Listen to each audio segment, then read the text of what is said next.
పంజాబ్లో నిన్న రాత్రి పేలినటువంటి ఈ పేలుళ్ళకి ప్రధాన కారకులు కేఎల్ఏ, ఈ ఖలిస్తానీ లిబరేషన్ ఆర్మీ అని ఒక ప్రకటనలోనైతే తెలిపింది.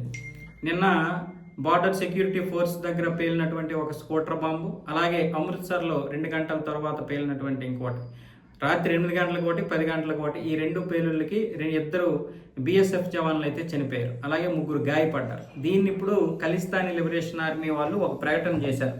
ఈ యొక్క పేలుళ్ళకి మేమే కారకలము, ఎందుకంటే రంజిత్ సింగ్ మృతికి, అంటే పంజాబ్ పోలీసుల చేతిలో ఉగ్రవాది రంజిత్ సింగ్ మృతికి ప్రతీకారంగానే ఈ పేలుడు జరిగినట్లయితే కేఎల్ఏ చెప్పింది. అంటే ఉగ్రవాది అంటే వాళ్ళకి స్వతంత్ర సమరయోధుడంట, మనం ఉగ్రవాది అని పిలుచుకుంటాం.